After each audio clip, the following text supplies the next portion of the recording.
आपसे यही सवाल कि हॉकी से अच्छी खबर तो कोई आती नहीं है। इस बार भी वही खबर है कि हम तीसरी बार ओलंपिक के लिए क्वालिफाई करने में नाकाम रहे। आपके ख्याल में कौन जिम्मेदार है? कहते नहीं है कि अब तो आदत सी है हमें ऐसे जीने में, तो हम लोगों ने ये एक अपना वतीरा बना लिया, लेकिन इसमें प्लेयर्स का कोई कसूर नहीं है। मैं ये कहूँगा कि जैसे आप क्वालिफाई राउंड में जिस सिचुएशन में गए हैं, जैसे ब्रिगेडियर खालिद सिराज खोखर साहब सीट छोड़ना नहीं चाहते थे, बुख्ती साहब जब आए हैं वो सीट ले रहे थे और वो छोड़ना नहीं चाहते थे। इस तरह के सर्कमस्टांसेस में पहले मैनेजमेंट कोई ट्रेनिंग करवा रही है टीम को, इस्लामाबाद में शहबाज सीनियर साहब मैनेजर थे, उसमें मलक शफकत साहब थे। उसके बाद जब दूसरी मैनेजमेंट आई उसमें शनाज शेख साहब आ गए और उसके बाद शकील अब्बासी आ गया। तो मेरे ख्याल से कि ये जो सर्कमस्टांसेस है, इस तरह तो टीमें जो हैं वो क्वालिफाई मेरे ख्याल से पार्टिसिपेट भी नहीं करती हैं। लेकिन ये हमारा पाकिस्तान है, इसमें कुछ भी हो सकता है। टीम गई भी है, टीम ने कोशिश भी की है क्वालिफाई करने की, बट वही बात एक के अच्छे डिसीजंस, अच्छे फैसले अभी भी नहीं हो रहे। अब तो यही कहेंगे कि हमारी हॉकी जो है वो दम तोड़ गई है या दम तोड़ रही है, क्योंकि अब कुछ बेहतरी नजर नहीं आती। और अगर रैंकिंग की बात की जाए तो हम 15वें नंबर पर हैं। देखिए, उम्मीद पे दुनिया कायम है और मेरे ख्याल से कि बिल्कुल ये बात नहीं है कि पाकिस्तान की हॉकी ठीक नहीं हो सकती है। पाकिस्तान की हॉकी बिल्कुल ठीक हो सकती है। मुझे कोई इसमें दो राय नहीं है, कोई डाउट नहीं है। जिस टीम को मैं टीम को इंडिया लेके गया था, जूनियर टीम थी वो, और उस टीम के साथ लगातार 2 साल किसी एक, मैं ये नहीं कहता मुझे लगा दें या किसी को भी, किसी एक अच्छे कोच को आप 2 साल के लिए टीम दे दें तो टीम का रिजल्ट भी आएगा। क्योंकि हम किसी चीज को टारगेट तो करते नहीं है, फोकस तो करते नहीं है। हमारा टारगेट ही नहीं पता नहीं होता हमारा टारगेट क्या है। कि हम लोगों ने एशियन गेम्स हमारा टारगेट है, एशिया कप हमारा टारगेट है, क्वालिफाइंग राउंड हमारा टारगेट है। हम सडनली रातों रात बिस्तर बोरिया उठाते हैं अपना और हम टूर्नामेंट खेलने चले जाते हैं। ऐसी टीमें रिजल्ट नहीं देती। तो हमें एक पूरे सिस्टम के तहत आना पड़ेगा, तभी हम लोग सर्वाइव करेंगे, अदरवाइज कोई चांस। सिस्टम तो बात की बात है ना, इवेंट जीतना या बड़े इवेंट्स के लिए क्वालिफाई करना ये बात की बात है। हम तो बड़ी टीमों से मुकाबला नहीं कर पा रहे, इसकी क्या वजह है?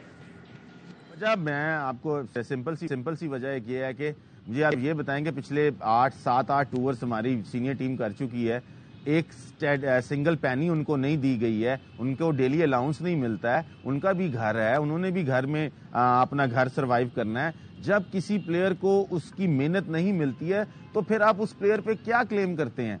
आपके कोचेस तो भाग के, शनाज शेख साहब भाग के आके दोबारा लगते हैं कि जी मैं कुछ कर दूंगा, लेकिन प्लेयर्स के बारे में कौन सोचेगा? प्लेयर्स को कौन देगा ये पैसे, ये डेली अलाउंस? गवर्नमेंट बिल्कुल अभी जब भुक्ती साहब आए हैं तो गवर्नमेंट ने कुछ फंड दिए हैं। आई डोंट नो कि कब तक इनको ये प्लेयर्स को पैसे मिल जाएंगे। जब तक प्लेयर खुशहाल नहीं होगा तब तक कुछ भी नहीं।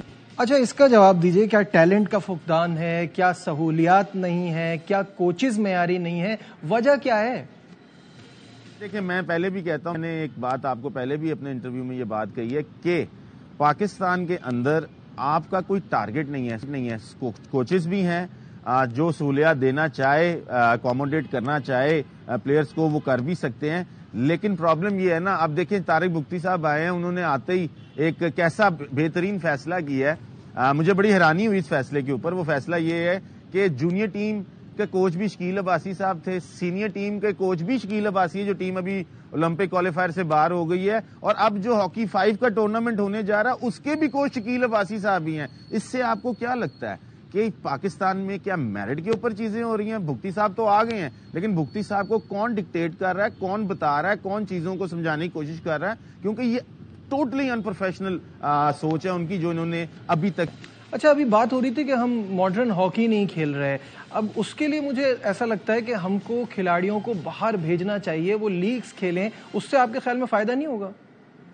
बैरून मुल्क भेजने से प्लेयर्स को डेफिनेटली फायदा होगा, लेकिन बैरून मुल्क आप प्लेयर को क्यों बेचते हैं? आप अपनी टीम को बैरून मुल्क लेके जाएं, आप इतने फंड्स इकट्ठे करें कि आपके जो गर्मियों का जो सीजन है, मींस के लाइक आप मई, जून, जुलाई, अगस्त 4 महीने आपके पास इतने पैसे होने चाहिए, जैसे इंडिया करता है कि वो 4 महीने रहता ही यूरोप के अंदर है। वो वहीं पे ही खेलता है। ये 4 महीने के लिए यूरोपियन टीमों के साथ मैचेस अरेंज कर लें और सीरीज अरेंज कर लें तो आपकी टीम सडनली रातों रात चेंज हो जाएगी। 4 महीने के अंदर आपको इतना डिफरेंस नजर आ जाएगा कि आज अगर आप मलेशिया से बराबर खेल रहे हैं तो आप मलेशिया को जीतेंगे। आपको ये नौबत ही ना देखनी पड़ती आज कि आप क्वालिफायर। ये जो आप बातें कर रहे हैं रेहान भट्ट साहब, ये तो इसमें तो पैसा लगेगा, और हम तो हमेशा यही सुनते आए हैं कि हॉकी का सबसे बड़ा मसला फंड्स की कमी है। तो क्या फंड्स की कमी वाकई एक प्रॉब्लम है या ये सिर्फ बातें हैं? नहीं, फंड्स की कमी तो डेफिनेटली है जी, ये बातें तो नहीं है। फंड्स तो पाकिस्तान में हॉकी के पास बिल्कुल नहीं है। और मैं यही कहता रहा हूं कि अभी जो पीछे रोना रोया जा रहा था कि इतने की करप्शन होगी, ये हो गया वो हो गया, तो भाई अगर करप्शन हो गई है तो अब हॉकी प्लेयर है उसका क्या कसूर है? उस करप्शन को आप पकड़ें, जिसने की है उसको सजा दें, लेकिन इन प्लेयरों को जो है इनको जो है वो इतना ना डिग्रेड करें कि जिसकी वजह से आप ना फंड दे रही। मैं ये भी कहता हूं कि गवर्नमेंट अगर फंड देती है, गवर्नमेंट अपना ऑडिटर लाके वहां पे बिठा दे, अपना अकाउंटेंट लाके बिठा दे, वो गवर्नमेंट का पैसा अपने हाथों से जो है वो प्लेयरों को दे, जो जो जरूरियात है वो पूरी करे, ताकि करप्शन का चांस। बहुत बहुत शुक्रिया।